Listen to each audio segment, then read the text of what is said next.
안녕하세요. 역사 돋보기입니다. 대한민국 임시정부의 역사 5부입니다. 1940년 대한민국 임시정부는 충칭에서 유일여당 한국독립당을 창당하고 이어 지청천을 총사령관으로 하는 한국광복군을 창설했습니다. 한국광복군은 약 500여 명의 규모였습니다. 1941년 11월 외무부 부장이었던 조소왕은 삼균주의에 입각한 건국 강령을 반포했고 12월 한국독립당의 산하부대 한국광복군은 일제에 정식으로 선전포고를 했죠. 1942년에는 우한에 있던 좌익진영의 독립군 조선의용대가 둘로 쪼개져 그중 김원봉과 그의 무리들은 충칭으로 넘어와 한국광복군에 합류했습니다. 당시 태평양전쟁에서 일본은 이제 서서히 미군에게 밀리기 시작할 때였습니다. 때에 맞춰 한국광복군도 마지막 싸움에 돌입합니다. 1945년 1월 젊은 조선인 장정 47인이 한국광복군에 자원입대했습니다. 김군은 일본의 검문을 피해 만주에서 충칭까지 목숨을 걸고 찾아온 장준하, 김준엽 등 젊은 청년들의 합류를 크게 기뻐했죠. 그들은 기자회견에서 이렇게 말했습니다.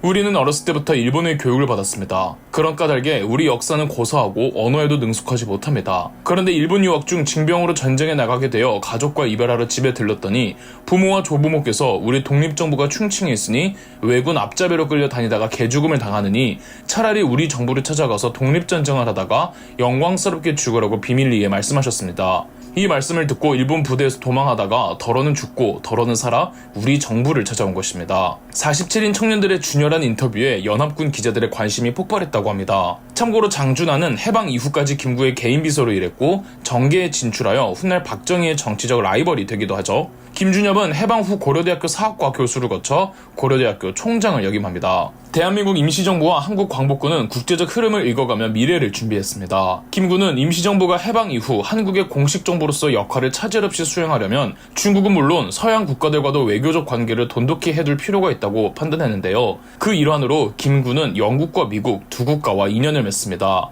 한 번은 인도와 버마에서 일본군과 격렬하게 대치하던 영국군은 중국의 장제스에게 지원군을 요청한 적이 있었습니다. 이에 장제스는 김구에게 인도와 버마로 한국 광복군을 보낼 수 있는지를 물었고 김구는 수락했죠. 이렇게 1943년 김구는 대장 한지성을 포함해 김성호, 송철, 무동국, 김상준, 박영진, 최봉진, 나동규 등 8인과 캐나다 육군 출신의 롤랜드 베이컨을 합쳐 총 9명의 특수부대를 인도 버마 전선에 투입했습니다. 이 9명을 인도 버마 전국 공작대, 줄여서 인면 전국 공작대라고 부릅니다. 인면 전국 공작대는 1945년 5월까지 콜카타, 아라칸, 임팔, 만달레이 전지 등에서 감청, 전단살포, 포로신문 등을 통해 큰 성과를 냈죠. 인면 전국 공작대의 도움으로 연속해서 승리를 거두었을 뿐 아니라 죽을 위기에서도 벗어날 수 있었던 영국군은 임시정부 측의 증원군을 계속 요청하기도 했답니다. 현재 영국 국립문서보관소에서는 당시 임시정부 소속의 인면 전국 공작대의 구체적인 활약상에 대해 400여 쪽 분량의 문서로 기록되어 있다고 합니다. 해당 문서에 의하면 임시정부의 인면 전국 공작대는 영국 특수작전집행부 소속으로 임무를 수행했으며 특히나 인면 전국 공작대 대원들 상당수가 일본어에 능통해 선전 활동에 아주 유용했다고 기록되어 있죠. 그들이 활약했던 전장이 이제는 조롱의 대명사가 된 무타쿠치 레냐가 주도했다가 말아먹었던 그 임팔 작전의 전장이었습니다. 김구가 두 번째로 접촉한 국가는 미국이었습니다. 미군과 성공적으로 접촉한 김구와 한국광복군은 중국의 시안과 부양에서 미국의 전략사무국 OSS와 함께 3개월간 합동 비밀훈련을 실시했습니다. OSS는 현 미국 CIA의 전신입니다. OSS는 미군의 특수임무반을 조직하고 훈련시키는 정보국 조직이랍니다. 백밤일지에 의하면 미국의 여러 전문학자들까지 OSS에 투입되어 파괴술, 정탐술, 무전기 사용법, 폭발술, 비밀 도강술 등을 훈련시켰다고 하죠. 당시 훈련에 대해 김구의 백밤일지에는 이렇게 묘사되어 있습니다. 이어서 미군 장교들이 우리 청년들을 훈련시키는 광경을 구경하였다. 첫 번째, 심리학 박사가 학생들을 시험하여 보고 그중 모험심이 풍부한 자에게는 파괴술을, 지적 능력이 강한 자에게는 적정 정탐을, 눈 밝고 손재주가 있는 자에게는 무전기 사용법을 각각 훈련시켰다. 다음은 청년 7명을 데리고 종남산 봉우리로 올라가 수백 길 절벽 아래로 내려가서 적정을 살펴보고 올라오라는 훈련이었다. 소지품은 수백 길 되는 마밧줄 하나뿐이었다.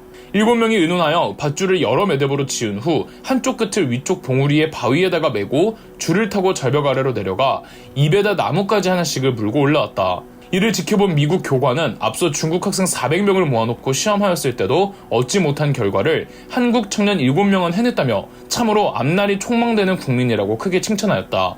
이어서 폭파술, 사격술, 비밀 도강술에 대한 시차를 마쳤다.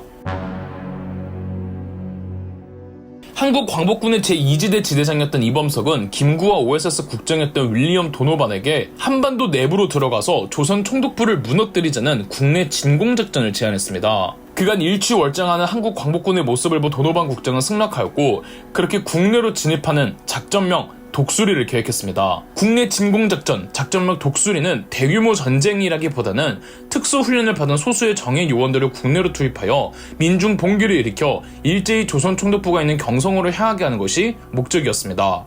OSS는 한국 광복군의 제2지대 대원들 중 최정예 전사 45명을 선발했고, 국내를 총 3가지 지구로 나누어 1지구에서는 평안도, 황해도, 경기도를, 2지구에서는 충청도와 전라도를, 3지구에서는 함경도, 강원도, 경상도를 담당하기로 하여 각 지구별로 대원들을 투입시키는 것이 목표였습니다. 미국 입장에서는 일제의 패망이 점점 다가오는 시점에서 일제의 식민지인 한반도에 대해 신경을 안 쓸 수가 없었으나, 아직 미군에게 한반도에 대한 정확한 정보가 부족했기 때문에 이들을 통해 한반도에 대한 각종 정보들을 입수하는 것이 목적이었죠. 따라서 OSS 소속의 대원들도 소수, 고문 역할로 국내 진공작전에 함께하기로 하였습니다. 물론 OSS 내부에서 이토록 중대하고 난이도가 높은 임무를 한국 광복군 몇 명이 수행할 수 있을지에 대한 회의적인 목소리도 존재했습니다.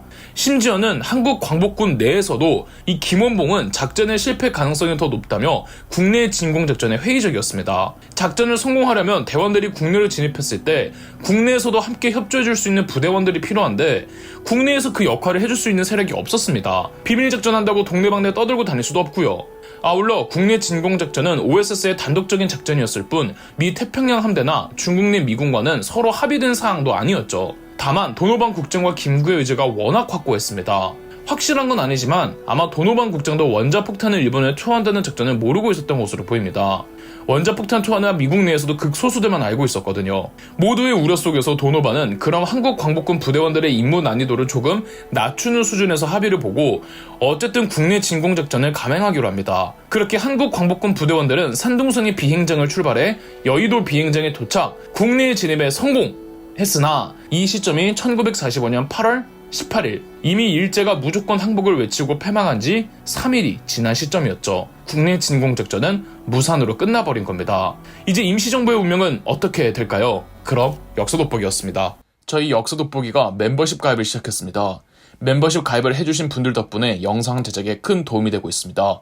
감사합니다. 영상 재미있으셨다면 구독과 좋아요, 알림 설정까지 해주시면 감사드리겠습니다.